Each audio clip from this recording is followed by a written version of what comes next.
Bienvenue dans Terrienne, l'émission sur la condition des femmes dans le monde. Le choix de Terrienne, hommage à Colette. Alors qu'en cette période de déconfinement en France, les musées rouvrent leurs portes, mais ont bien du mal à retrouver leur public. Des petits musées font face à de terribles difficultés financières. C'est le cas notamment de la maison natale de Colette à Saint-Sauveur-en-Puisaye. L'écrivaine, à l'écriture foisonnante et à la vie hors des normes de son époque, fait débat toujours aujourd'hui chez les féministes. Colette, une féministe à sa manière, et toujours provocatrice, comme nous l'explique Frédéric Maget, le directeur de la maison de Colette, depuis la chambre de l'écrivaine. Moi, ce que j'admire beaucoup chez Colette, c'est justement cette capacité à assumer les paradoxes.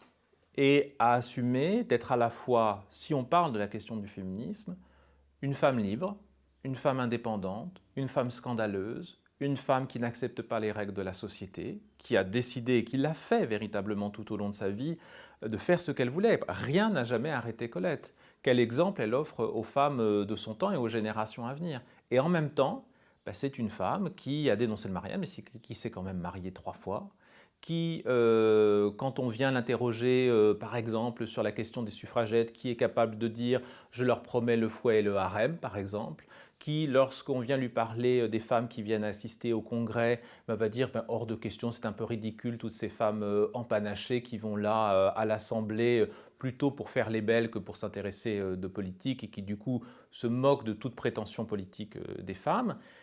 C'est la même femme qui dit tout ça.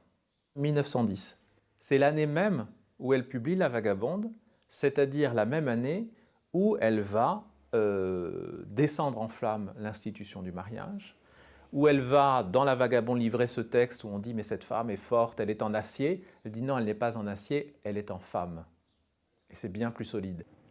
Le coup de griffe, il est donné cette semaine par les jeunes femmes de Corse qui se sont réappropriées le mouvement I Was venu des États-Unis pour en faire un mot dièse, I Was Corsica. Depuis un mois, les témoignages de violences sexuelles affluent sur le réseau social Twitter. Le principe est de donner l'âge auquel les victimes ont subi une agression sexuelle. Un véritable bouleversement en cours sur ce territoire de France où le silence est roi sur fond de culture machiste.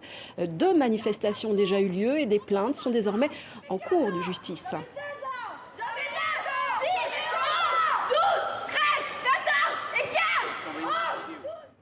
Le coup de cœur de Terrienne à la peintre canadienne Molly Lumb Boback, première femme artiste de guerre officielle de l'armée canadienne en 1945. Le musée canadien de la guerre vient d'inaugurer une exposition virtuelle qui présente 19 de ses œuvres pour commémorer le 75e anniversaire de la fin de la Seconde Guerre mondiale.